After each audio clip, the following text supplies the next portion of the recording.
Hello students, how are you? I hope you are safe. So today I am going to continue with my same lesson, that is ancient civilization of the world. So I already started explaining you all about the Mesopotamian civilization, and I already explained you all about the hunting garden of Babylonia. So today I am going to explain you all about the law codes of Hammurabi. So law codes are nothing but there are the rules and regulations which are written, which are erected by the Hammurabi. So let me start. The law codes of Hammurabi. The main source of the law codes of Hammurabi are the rock erected found in 1901 BCE. So they are not written on any paper or cloth, but it was erected on the rock itself, and they found in 1901 BC. Today, this has been kept in the Louvre Museum of Paris. So, Hammurabi law enforced the logic of an eye for an eye and a tooth for an tooth. The punishment will be same, will be severe. If one person will slap you on your cheek, the same person again he will slap you. If one will pluck your eye, what this person he will pluck the eye. So the what the person is punishment he got, the same punishment will be given to the other person also. And Hammurabi law codes are among the most ancient. Anciently, those are the old codes available to us. They were probably written to protect the rights of all sections of the Babylonians, all the sections of the people of the Babylonian society, especially to protect the women and the slaves. And when the Sumerians had entered Mesopotamia in 4000 BC, BC means before Common Era, later they were overpowered by the Akkadians, one of the tribe of the Arabian desert. So the first one entered to the Mesopotamia civilization was the Sumerians. And after some time, what happened? These Akkadians are the tribes. They are from the Arabian desert. They overpowered, means these Akkadians started ruling over the Sumerians. So these are known as an Semitics, means the other tribes. And after 1000 years, means 1000, these Akkadians came to be ruled over by the Amorites, another Semitic tribe. The most famous king of Amorite was Hammurabi. So Hammurabi is the one who has given the law codes. So it is called as the law codes of the Hammurabi.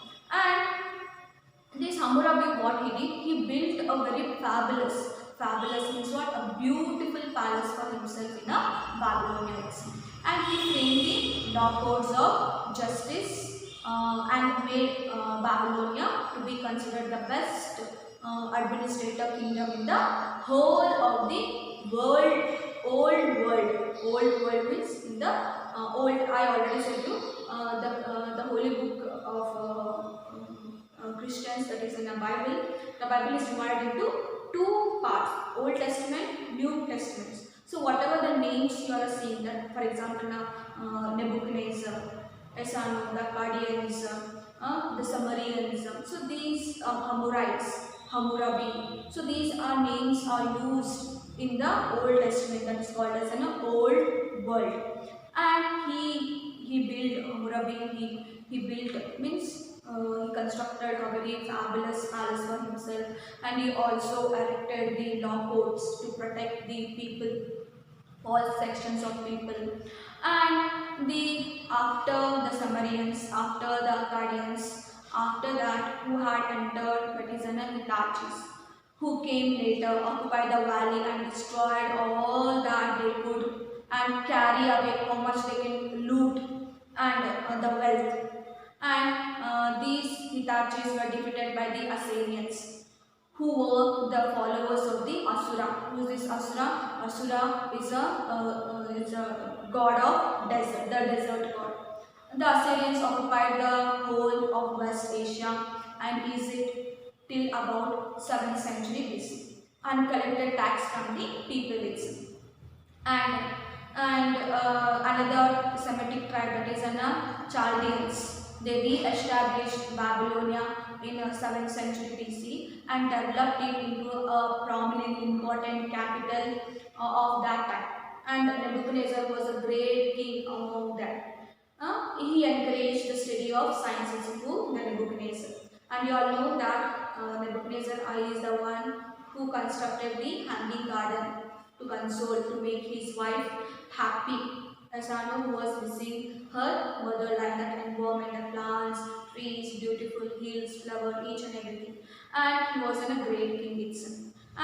But the Chaldeans came under the attack of the Persians in the 6th century BC, and after 12 years later, Alexander changed this place of the Semitic people into a Greek provinces. When Alexander he came, what he did, he changed, he merged this territory, this area into the Greek provinces. After the rulers of the Rome, Turks who followed the Alexander, everybody, the Assyrians had come, the Akkadians had come, the Hittites, everybody attacked this Mesopotamian civilization. They ruled over them. After that, the Alexander, he also had come. And the Rome people, the Turks, everybody, what they did, they came, they used to attack, they used to destroy, they used to loot and go. So last, this Mesopotamian civilization came to an end and it turned into the wilderness. Wilderness means it turned into the forest, that is a dry forest. Got it, children? So here, this Mesopotamian civilization has been ended. So in the next class, I am going to continue with the other civilization, that is in a Chinese civilization. I hope you all are understanding, students. Thank you so much.